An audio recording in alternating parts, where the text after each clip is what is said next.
வணக்கம், welcome to the channel recipes desk. இன்றைக்கி நம்ம உருளைக்கிழங்கு பன்னீர் கிரேவி எப்படி செய்கிறதுன்னு பார்க்கலாம். சப்பாத்தி பூரியோடலாம் வச்சு சாப்பிட்றதுக்கு இந்த கிரேவி ரொம்ப நல்லாயிருக்கும். ஃபஸ்ட் இதுக்கு என்னென்ன பொருட்கள் தேவைன்னு பார்த்துடலாம். அதுக்கப்புறம் எப்படி செய்கிறது அப்படின்றது இந்த வீடியோவில் பார்க்கலாம். தேவையான பொருட்கள்: 3 பெரிய வெங்காயம், 2 தக்காளி, 2 டீஸ்பூன் வத்தல் தூள், 10 பல் பூண்டு, ஒரு பிரியாணி இலை, 1 டீஸ்பூன் மல்லித்தூள், 1/4 டீஸ்பூன் மஞ்சள் தூள், 1/2 டீஸ்பூன் கரம் மசாலா, ஒரு சின்ன துண்டு இஞ்சி, ஒரு சின்ன துண்டு பட்டை, 3 ஏலக்காய், 3 கிராம்பு,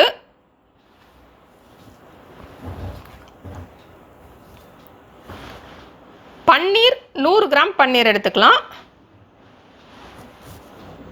உருளைக்கிழங்கு 3, மல்லி இலை கொஞ்சம்,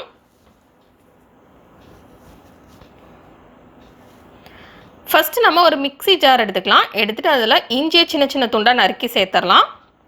நெக்ஸ்ட் இதில் தோல் உரித்து வச்சுருக்கிற பூண்டு சேர்த்துடலாம். இப்போ இதை ஒரு பேஸ்ட்டாக அரைச்சி எடுத்து வச்சுக்கலாம். நெக்ஸ்ட் நம்ம ஒரு கடாய் எடுத்துடலாம். எடுத்துகிட்டு அதில் நெய் சேர்த்துடலாம். தேவையான அளவு நெய் சேர்த்துக்கோங்க.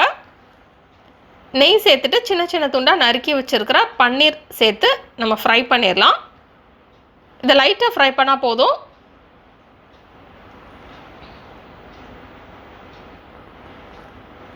அப்போ தான் பன்னீர் வந்து நம்ம மிக்ஸ் பண்ணுறப்போ டக்குன்னு உடையாது.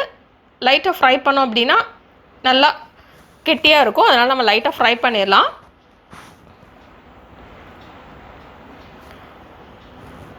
இது நான்ஸ்டிக் பேன் அப்படின்னா உங்களுக்கு ஃப்ரை பண்ணுறதுக்கு ரொம்பவே ஈஸியாக இருக்கும். இல்லைன்னா நீங்கள் கை விடாமல் ஃப்ரை பண்ணிகிட்டே இருக்கணும், அதனால் டக்குன்னு ஒட்டிடும்.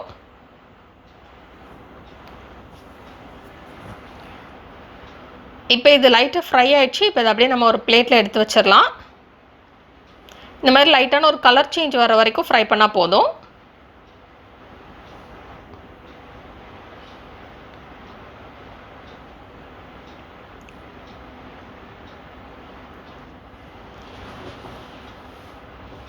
நெக்ஸ்ட்டு நம்ம அதே கடாயில் தேவையான அளவு நெய் சேர்த்துக்கலாம்.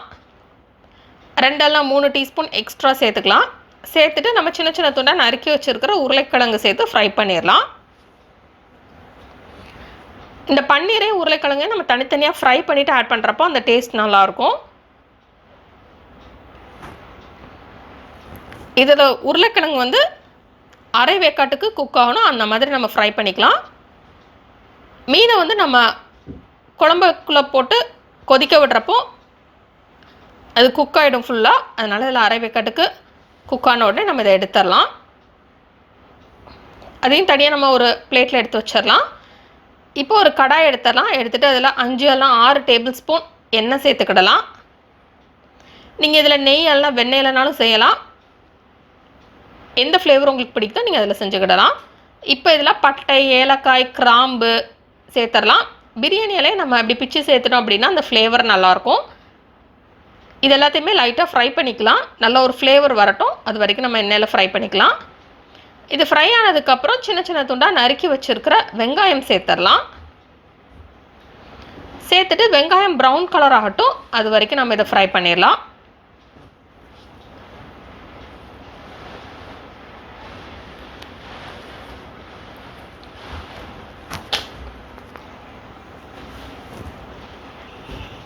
அப்பப்போ நம்ம மிக்ஸ் பண்ணி விட்டுட்டே இருக்கலாம், அப்போ தான் அடி பிடிக்காமல் இருக்கும்.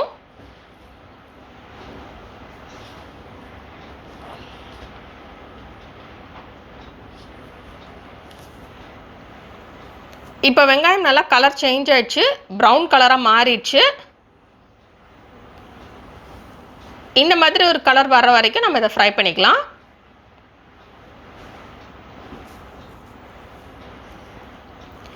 நெக்ஸ்ட் இதில் இஞ்சி பூண்டு விழுது சேர்த்து மிக்ஸ் பண்ணிடலாம். இந்த இஞ்சி பூண்டு விழுதில் உள்ள பச்சை வாசனை போகட்டும், அது வரைக்கும் நம்ம இதை மிக்ஸ் பண்ணிக்கலாம்.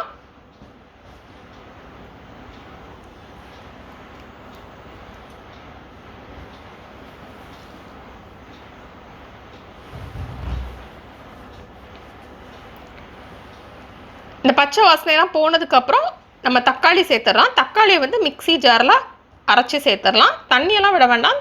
தக்காளி சின்ன சின்ன துண்டாக நறுக்கி போட்டு மிக்ஸி ஜாரில் அரைச்சி உள்ளே சேர்த்துடலாம். சேர்த்துட்டு இந்த தக்காளியில் உள்ள பச்சை வாசனை போகட்டும், அது வரைக்கும் நம்ம இதை ஃப்ரை பண்ணிடலாம். இப்போ நம்ம இதில் டிஷ்ஷுக்கு தேவையான அளவு உப்பு சேர்த்துடலாம். உப்பு சேர்த்துட்டு மிக்ஸ் பண்ணிடலாம்.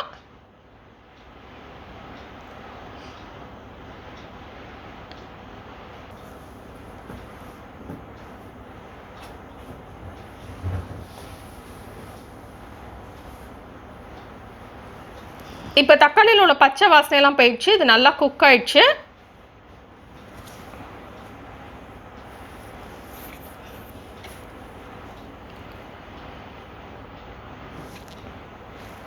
இந்த மாதிரி நல்ல ஒரு கலர் சேஞ்ச் வர வரைக்கும் நம்ம தக்காளி குக் பண்ணிடலாம். குக் ஆனதுக்கப்புறம் தக்காளி லேசாக கலர் சேஞ்ச் ஆகும்.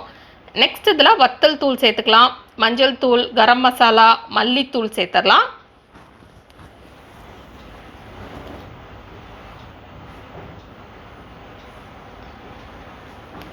இப்போ இதை மிக்ஸ் பண்ணிடலாம்.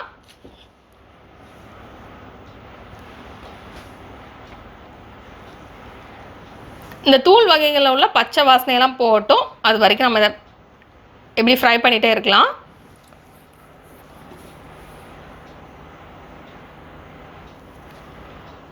நெக்ஸ்ட் இதில் உருளைக்கிழங்கு சேர்த்து மிக்ஸ் பண்ணிடலாம்.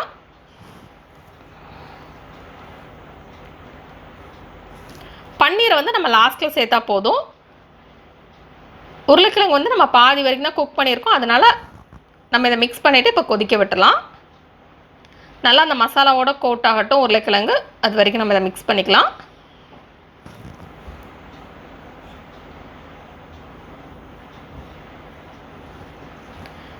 இப்போ நம்ம இதில் தேவையான அளவு தண்ணி சேர்த்துக்கிடலாம். 1 கப் தண்ணி சேர்த்துடலாம். சேர்த்துட்டு இதை கொதிக்க விட்டுடலாம். நல்லா இந்த உருளைக்கிழங்குலாம் குக் ஆகட்டும், அது வரைக்கும் நம்ம இதை கொதிக்க விட்டுடலாம். ஹை ஃப்ளேமில் வச்சு இதை கொதிக்க விட்டுடலாம்.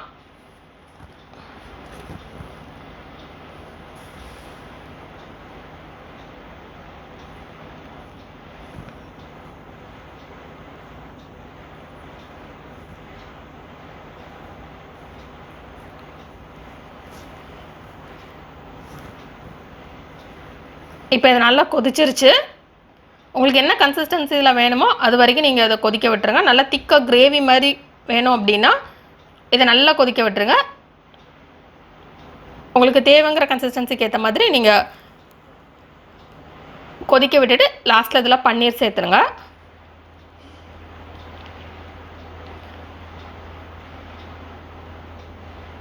இப்போ பன்னீர் சேர்த்தாச்சு. பன்னீர் சேர்த்ததுக்கப்புறம் 1 நிமிஷம் கொதிச்சாலே போதும். ரொம்ப கொதிக்க விட தேவையில்லை. நான் பன்னீர் வந்து டக்குன்னு குக் ஆகிடும். நம்ம ஆல்ரெடி ஃப்ரை பண்ணியிருக்கிறதுனால 1 நிமிஷம் கொதிச்சாலே போதும்.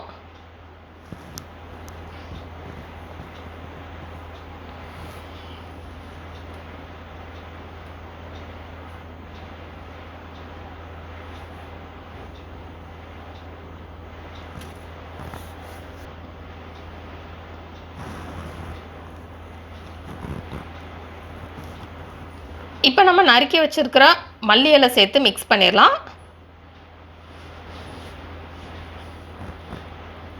இப்போ நமக்கு சுவையான பன்னீர் உருளைக்கிழங்கு கிரேவி ரெடி. இது பூரி சப்பாத்தியோடலாம் வச்சு சாப்பிட்றதுக்கு ரொம்ப நல்லாயிருக்கும். இந்த ரெசிபி நீங்கள் வீட்டில் ட்ரை பண்ணி பாருங்கள். இந்த ரெசிபி உங்களுக்கு பிடிச்சிருந்தா லைக் பட்டன் கிளிக் பண்ணுங்கள். உங்கள் ஃப்ரெண்ட்ஸோட இந்த ரெசிபியை ஷேர் பண்ணுங்கள். மறக்காம இந்த சேனலுக்கு சப்ஸ்கிரைப் பண்ணிவிட்டு பக்கத்தில் இருக்கிற பெல் ஐக்கானை ப்ரெஸ் பண்ணிக்கோங்க. அப்போ தான் நம்ம போடுற வீடியோஸ் எல்லாமே உங்களுக்கு உடனுக்குடன் கிடைக்கும். எதுவுமே மிஸ் பண்ணாமல் இன்ஸ்டண்ட்டாக பார்க்க முடியும். இந்த ரெசிபியை பார்த்ததுக்கு ரொம்ப நன்றி. தொடர்ந்து சேனலோட இணைந்திருங்கள். புதிய புதிய ரெசிபிகளுக்காக இந்த ரெசிபி ட்ரை பண்ணிட்டு எப்படி வந்திருக்கு அப்படின்றத கமெண்ட்ஸ் பாக்ஸில் சொல்லுங்கள்.